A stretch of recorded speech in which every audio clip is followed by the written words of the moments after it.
Dua motherboard Intel support Gen 12, 13, 14. Harganya murah dan kalau dilihat dari bentuknya kok kayaknya sama persis ya. Padahal beda loh.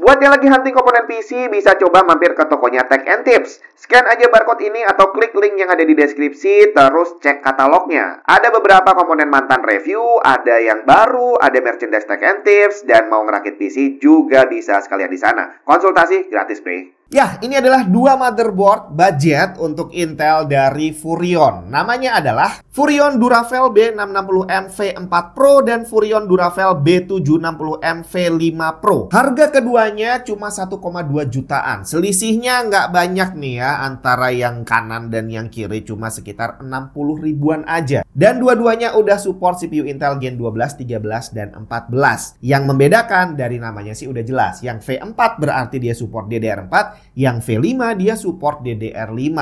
Tinggal apakah cuma itu aja bedanya? Soalnya kalau dilihat dari fisiknya hampir identik. Atau sebenarnya ada perbedaan yang nggak kelihatan. Kita langsung lihat detailnya. Secara fisik, kedua motherboard ini benar-benar terlihat sama persis. Yang membedakan hanya corak PCB-nya yang sedikit berbeda. Dimensinya sama persis, menggunakan form factor Micro ATX dengan dimensi 190 x 240 mm.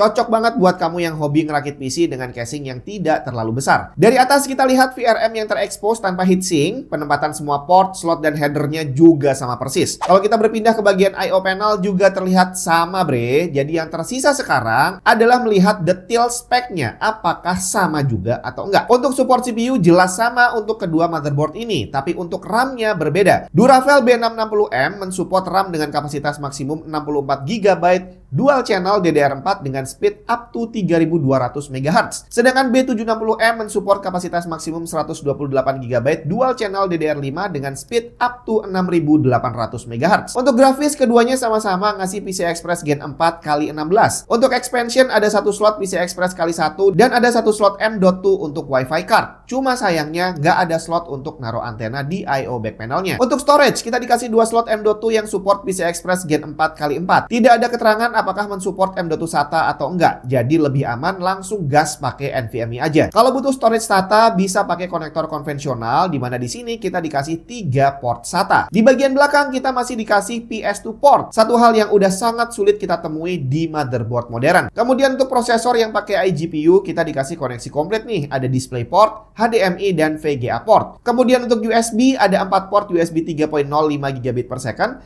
2 USB 2, 1 Ethernet port, dan audio konektor. Tidak ada support USB-C. Jadi untuk pemilik SSD eksternal atau SSD portable, transfer rate di motherboard ini akan mentok di 500-an MB per second. Sedangkan untuk internal konektor, kita dikasih tambahan 1 USB 2.0 untuk 2 port, 1 USB 3.2 untuk ekstra lagi 2 port. Tidak ada RGB header. Jadi untuk yang berencana pakai peripheral RGB, kamu perlu beli controller tambahan untuk dipasang di casing. Yap, itu dia tadi dua motherboard budget dari Furrion. Duracell B660M V4 Pro dan Duracell B760M V5 Pro yang ternyata secara fisik dan semua yang ada di sini ya sama persis ya. Yang membedakan beneran tadi cuma support RAM-nya doang. Nah, tapi kalau kita bicara tentang support CPU, kan dibilang dia support CPU Intel Gen 12, 13, 14. Ini yang perlu kita pahami karena tidak semua motherboard didesain untuk mensupport semua CPU yang ada. Bahwa semakin kencang CPU-nya, dia akan butuh supply listrik yang semakin besar.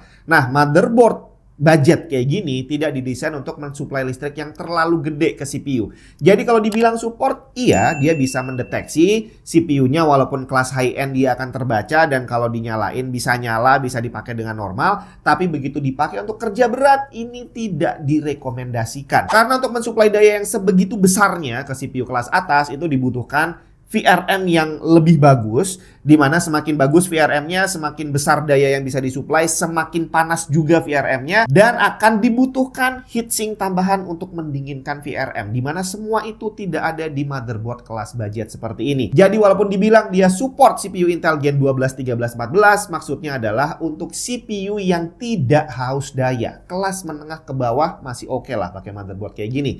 Jadi secara logika nih ya, kalau kita pakai motherboardnya yang harga 1 jutaan, jutaan, ya berarti CPU-nya jangan sampai yang harganya terlalu mahal. Kedua motherboard Furion ini harganya cuma 1,2 jutaan dan sama-sama bergaransi 2 tahun lewat distributor AGS, Asia Global Sukses Indo. Jangan salah dengan AGS yang satu lagi ya, karena itu perusahaan yang berbeda. Tinggal pilih mana yang kamu butuhkan, apakah yang DDR4 atau yang DDR5. Semoga bermanfaat.